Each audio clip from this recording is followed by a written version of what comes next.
अगर कोई आपसे ये पूछे कि पहला ईसाई राजा या पहला क्रिश्चियन किंग कौन था, तो ज़्यादातर आप लोगों का जो लोग जानते हैं थोड़ी हिस्ट्री, तो वो उनका जवाब ये होता है कि कॉन्स्टेंटीन वन, जो 337 एडी में एम्परर बना था और उसने रोमन एम्पायर को एक क्रिश्चियन रोमन एम्पायर में कन्वर्ट कर दिया था और क्रिश्चियनिटी एक ऑफिशियल रिलीजन बना दिया था। लेकिन हिस्टोरियंस जो कहते हैं वो टेरिडेट्स 3 पहला क्रिश्चियन एम्परर था, पहला क्रिश्चियन किंग था, जो 301 में क्रिश्चियनिटी में कन्वर्ट हुआ था और आर्मीनिया को उसने आर्मीनिया में क्रिश्चियनिटी डिक्लेयर करती थी। इथोपियंस कहते हैं कि नहीं, एजरा नाम का किंग था उनका, वो पहला क्रिश्चियन किंग था जो अराउंड 320 एडी में क्रिश्चियनिटी अडॉप्ट करी थी उसने। मगर आपको जान के आश्चर्य होगा कि पहला क्रिश्चियन किंग ना तो कॉन्स्टेंटीन वन था, ना टेरिडेट्स आर्मीनिया का था, ना ही एजरा इथोपिया का था, वो एक इंडियन था।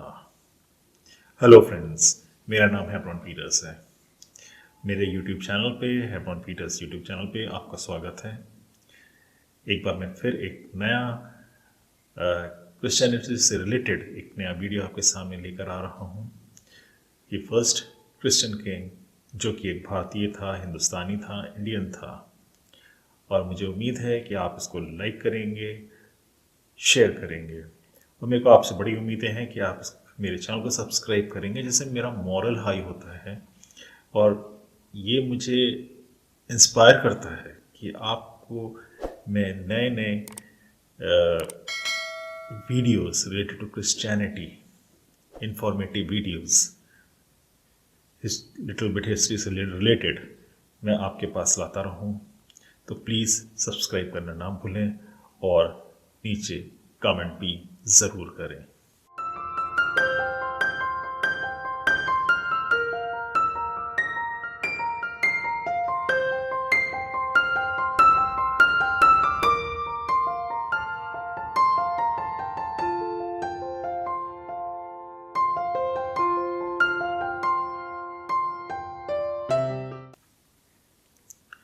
चलिए आइए शुरू करते हैं। क्रिश्चियनिटी या ईसाई इंडिया में यूरोप में जाने से पहले पहुंची थी। ये बात हम सभी जानते हैं, हम सेंट थॉमस को जानते हैं और हम ये भी जानते हैं कि सेंट थॉमस केरला गए थे, वहाँ पे एक क्रिश्चियन कम्युनिटी थी, उन्होंने डेवलप हुई थी और जिन्हें वो नासरानी कहे जाते थे वो लोग, क्योंकि उस वक्त क्रिश्चियनिटी नाम का कोई टर्म नहीं था। पहली सदी की बात कर रहा हूँ मैं। और नासरानी इसलिए बोलते थे उनको क्योंकि वो जीसस ऑफ नाजरत, यीशु नासरी के नाम से वो जाने जाते थे नासरानी लोग, ना कि क्रिश्चियंस। क्रिश्चियनिटी वर्ड आया है हमारी बाइबल से ही आया है। वो जो प्रेजेंट टर्की है वहाँ पे पहली दफ़े वो मसीही कहलाए लोग, तो इन लोगों का कोई लिंक नहीं था उन लोगों से, और यूरोप तो बहुत ही बाद में पहुंची। तो क्या आप जानते हैं कि पहले केरला से पहले जो सेंट थॉमस अपोस्टल थे वो एक और भाग में गए थे इंडिया के। अगर हम बुक देखें एक्ट्स ऑफ सेंट थॉमस, जिसको एपोक्रिफा बोला जाता है, जिसकी बातों पर संदेह किया जाता है, उसके अकॉर्डिंग इतनी बड़ी बुक है, इतने 13 एक्ट्स हैं उसके अंदर, मगर कहीं ना कहीं कुछ तो सच्चाई होगी ही। वो केरला पहुंचने से पहले इंडिया के वेस्टर्न पार्ट में गए थे, जो आज में पंजाब सिंध इलाका कहलाता है।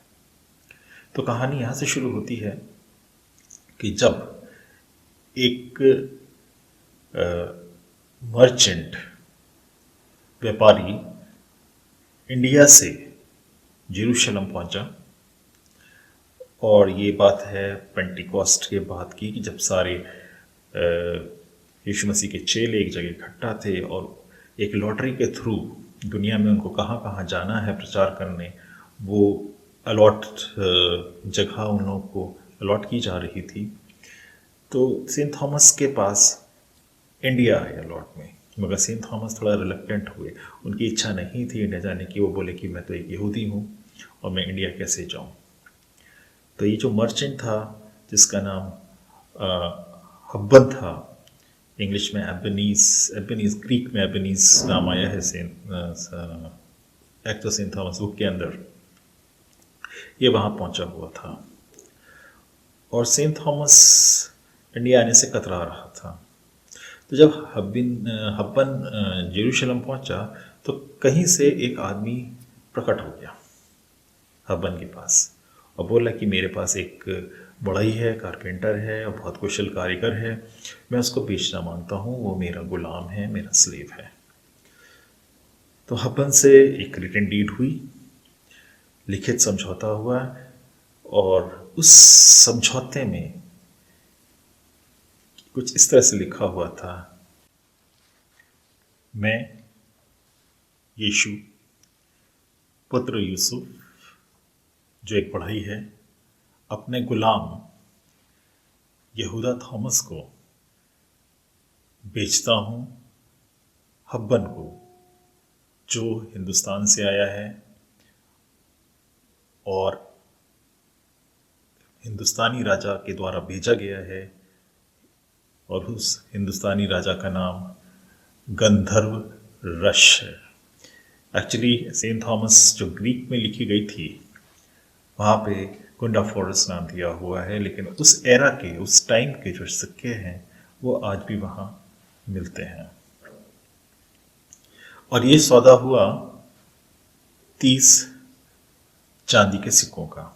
वो 30 चांदी के सिक्के यीशु ने लिए और वो सेंट थॉमस को, थोमा को दे दिए और उनको आशीर्वाद दिया। उसने, हब्बन ने थोमा से पूछा कि ये कौन है, तो कि क्या तुम्हारा मालिक है? तो थोमा ने बोला हाँ, ये मेरा मालिक है, इसका नाम यीशु है। हब्बन थोमा को लेके अपने पानी के जहाज पे चढ़ गया और वो इंडिया की तरफ रवाना हो गए। इंडिया में वो पहले सिंध पहुंचे, जो आज कराची पोर्ट है, में भी वो हुआ होगा। तो सुबह तो खैर कराची नहीं था, कुछ और होगा। और कराची से होते हुए वो पंजाब पहुंचे, गुंडा फॉरेस्ट के या गंधर्व हर्ष राजा के पास उन थोमा को प्रस्तुत किया गया उनके गुलाम के हिसाब से।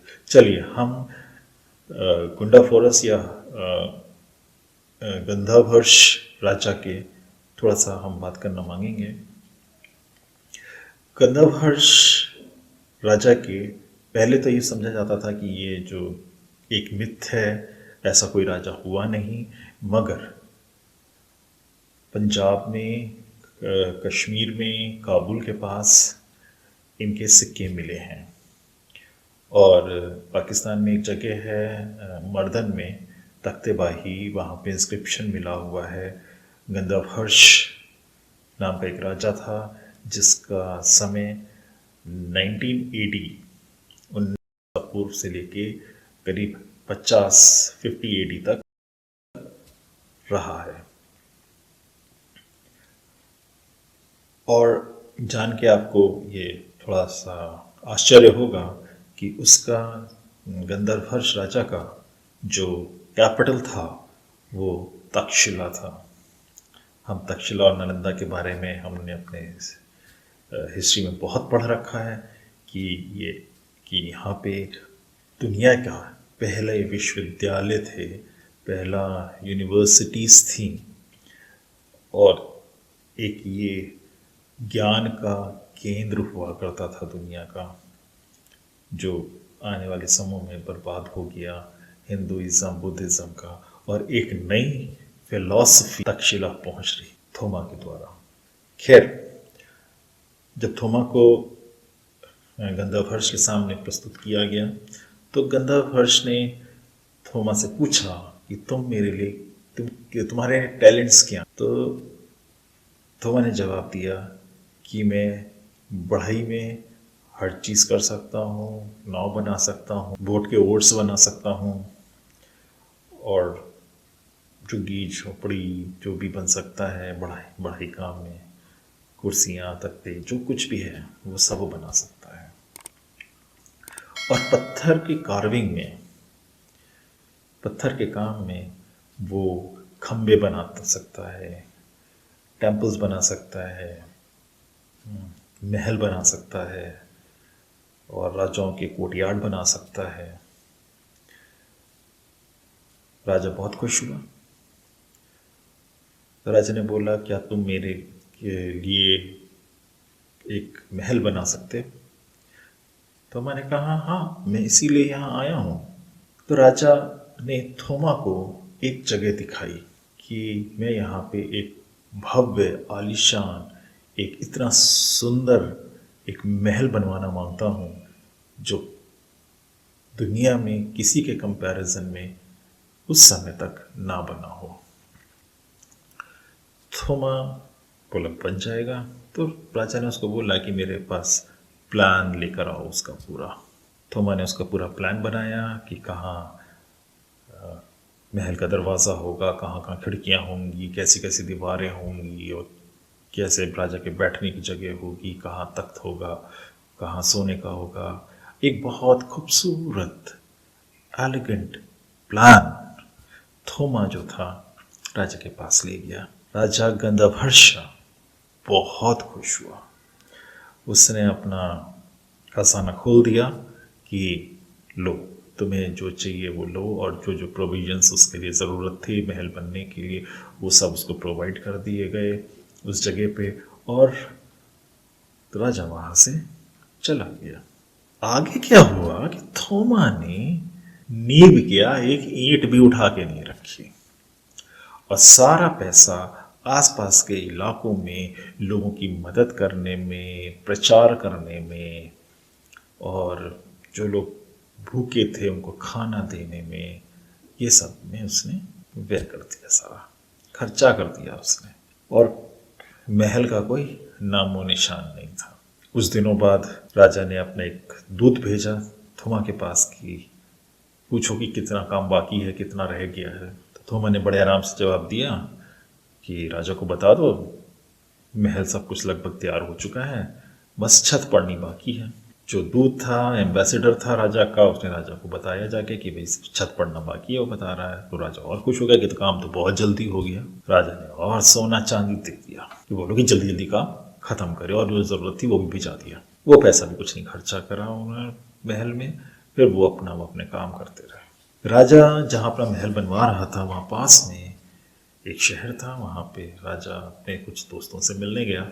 दोस्तों के सामने शेखी बगाड़ने लगा कि मैंने ऐसा एलिगेंट महल बनवा रहा हूँ, खूबसूरत महल बनवा रहा हूँ कि लोग देखते रह जाएंगे बस। उसके दोस्त हंसी उड़ाने लगे कि महल तो हवा में कुछ भी नहीं दिख रहा, कोई महल नहीं है, थोमा ऐसा कोई भी महल नहीं बना रहा है। लेकिन हाँ, वो जो आपका बढ़ई है वो तो गांव गांव जाता है, लोगों की मदद करता है, गरीबों की मदद करता है, और एक नए ईश्वर का प्रचार करता है वो तो। और एक ही कपड़ा पहनता है वो, चाहे वो सर्दी हो चाहे गर्मी हो। खाने में सूखी रोटी नमक ही खाता है वो, और लोगों को चंगाई देता है। अब तो राजा को गुस्से के मारे उबाल नहीं, ज्वालामुखी फट चुका था। वो अपना महल गया और हब्बन जो व्यापारी था उसको और थोमा को महल बुलवा लिया गया भाई। फिर थोमा से पूछा गया कि महल बन गया? थोमा ने कहा हाँ जी बन गया। तो राजा ने पूछा कि क्या मैं उस महल को देख सकता हूँ? थोमा ने कहा नहीं, आप अभी नहीं देख सकते। जब आप उसको तभी देख पाएंगे जब आप मर जाएंगे। अब तो आप सोच लीजिए कि आपने एक बंगला बनवाने की कोशिश करी है, और वहाँ कुछ नहीं हुआ, सारा पैसा वहाँ खर्चा हो चुका है। तो यही हाल राजा का हुआ। राजा ने गुस्से के मारे उनको हथकड़ी लगवा दी, चेन में बंधवा दिया और जेल में डाल दिया। और ये सोचा कि अब इन दोनों को आग में झोंक दूंगा, जिंदा जला दूंगा। वही उन लोग को जेल में डाल दिया गया। हब्बन बड़ा परेशान था। सेंट थॉमस गाता बजाता रहा, उसे कोई फर्क नहीं पड़ रहा। कह रहे हब्बन को सजा दे रहा, कुछ नहीं होगा, चिंता ना करो। उसी रात जो सबसे प्यारा भाई था राजा का, जिसका नाम था गात, वो बीमार पड़ गया। और वो सीरियस होता गई उसी कंडीशन, बहुत ही बुरी तरह बीमार पड़ गया कि अब मरा तब मरा। राजा विलाप करता रहा, रोता रहा।